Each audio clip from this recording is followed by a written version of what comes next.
Selamat datang di Jalan-Jalan Malam.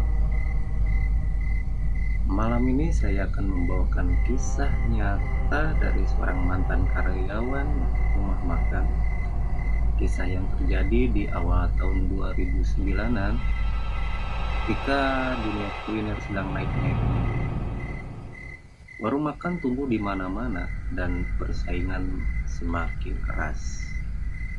Ada yang berusaha dengan jujur, tapi ada juga yang memilih jalan pintas, jalan yang kelam, penuh darah dan tumbal.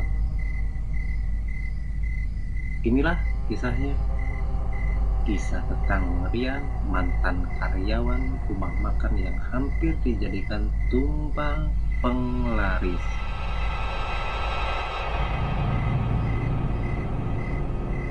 Di tahun 2009, Rian baru lulus SMA. Dia butuh pekerjaan. Di pinggir jalan raya kota kecil di Jawa Barat berdirilah sebuah rumah makan besar yang papan namanya mencolok, lampunya terang, pengunjungnya selalu penuh dan ramai. Rian melamar di sana dan diterima langsung oleh bosnya. Bosnya seorang perempuan parubaya bernama Bu Sarti. Ia menyambutnya ramah. "Kerja yang rajin ya nak," katanya sambil tersenyum lebar. Awalnya semua terasa baik-baik saja. Gajinya lumayan, makanannya selalu tersedia dan pelanggan tak pernah berhenti datang. Namun sekian lama semakin banyak hal yang aneh membuat Rian merasa tak tenang dan tidak percaya gitu. Semakin malam, setelah warung tutup, Rian diperintahkan untuk tidak pulang. Bu Sarti menyuruh semua karyawan berkumpul di ruang tengah. Di sana, mereka diminta berdoa bersama. Tapi bukan doa yang Rian kenal, katanya. Kata-katanya itu aneh, seperti bahasa yang tidak manusiawi. Rian sempat bertanya pada rekan kerja yang sudah lama di sana. Tapi temannya hanya berkata singkat, "Udah, gak usah banyak nanya. Kalau pengen lama kerja di sini cukup diam." Gitu. Ya, Rian menurut. Tapi malam demi malam merasa takutnya semakin besar.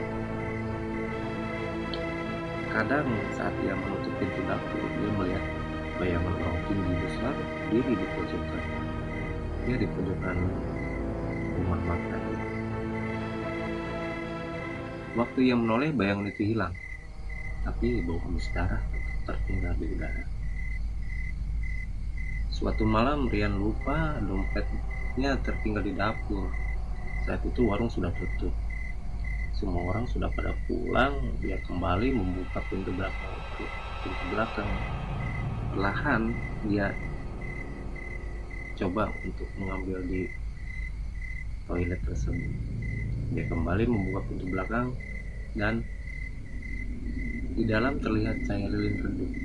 Ternyata Bu Santi lagi duduk santai di lantai, mengenakan kain putih, di depannya mangkuk berisi darah ayam, baju lupa dan foto-foto para karyawan ya, termasuk foto Riannya sendiri. Rian tercekat. Dia melihat Bu Sarti melafalkan mantra dan di sebelahnya itu ada sosok makhluk besar hitam. Kepalanya seperti kepala kerbau gitu, tapi berdiri tegak seperti manusia. Matanya merah dan suaranya berat seperti geram. Rian membulurkan langkah pelan tapi ke lantai kayu berderi, dan seketika kepala Bu Sarti menoleh cepat ke arahnya. Matanya putih semua, dari mulutnya keluar suara parau. "Sudah waktumu, Rian." Gitu. Sontak Rian langsung lari. Dia menabrak pintu, keluar ke jalan dan tak menoleh ke belakang. Sepanjang jalan ia mendengar suara langkah di belakangnya, cepat, berat, dan seperti kuku mencakar tanah. Ia berhasil sampai ke rumah kontrakannya, tapi sepanjang jalan dan sepanjang malam ia tidak bisa tidur gitu. Bahkan sampai pagi, setiap kali memejamkan mata ia mendengar suara yang berbisik di telinganya. Selesai, darahmu belum kami ambil, katanya gitu. Keesokan paginya Rian tidak datang kerja, namun sore hari salah satu karyawan datang mencari ke rumah. Dia bilang, "Bisa ingin bicara," katanya. Rian harus datang malam itu juga, atau akan terjadi sesuatu pada keluarganya. Rian ketakutan, tapi ayahnya yang tahu ada sesuatu yang tidak beres, memanggil seorang ustaz. Ustaz itu datang, mendengarkan cerita Rian, lalu berkata, "Kamu harus masuk grup sudah pergi. Rumah makan itu bukan sebenarnya tempat makan, itu tempat pesugihan." Ustaz itu. Menurut Ustaz itu, Bu Sarti punya perjanjian dengan makhluk halus penunggu pasar tua. Setiap tahun dia harus menyerahkan tumbal manusia untuk memperpanjang penglarisnya. Biasanya yang dijadikan tumbal adalah karyawan baru yang dianggap bersih. Dan Rian adalah calon terkuat berikutnya.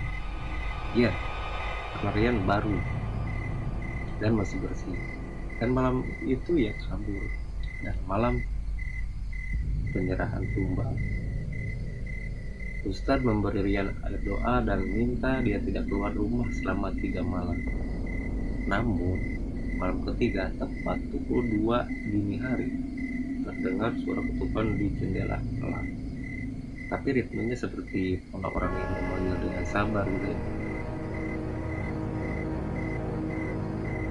Tak, tak, tak. Rian mengintip. Dan di luar berdiri sosok perempuan. Mukanya pucat, matanya merah, dan senyumnya panjang sampai ke telinga. Tangan kanannya memegang kepala ayam menetes darah. Tangan kirinya membawa mangkuk kembang. Dia yang berteriak histeris. Ayamnya langsung membesarkan air suci dan sosok itu menghilang, tapi meninggalkan bau amis yang menyengat. Sejak saat itu, Rian dibawa keluar kota untuk menenangkan diri. Beberapa minggu kemudian, rumah makan tempat Rian bekerja terbakar habis. Polisi yang menyebutnya korsleting, tapi warga sekitar bilang api muncul dari dapur, tepat dari tempat Bu Sarti biasa berdoa. Ya, melakukan ritual gitu ya. Dan anehnya jasad Bu Sarti tidak ditemukan. Konon saat api padam, di antara abu yang tersisa hanya ada cincin emas dan 3 gumpalan daging ayam yang masih hangat. Kini bertahun-tahun berlalu, Rian masih hidup, tapi tidak pernah lagi bekerja di dunia kuliner. Setiap kali melewati rumah makan yang terlalu ramai di luar logika, dia hanya tersenyum pahit dan berkata, "Kadang rasa enak bukan dari bumbu, tapi dari darah seseorang yang dikorbankan." Dan malam ini mungkin kamu juga baru saja makan malam, kenyang, puas, dan ingin datang lagi besok. Tapi, apakah kamu yakin kamu makan benar-benar di dapur manusia?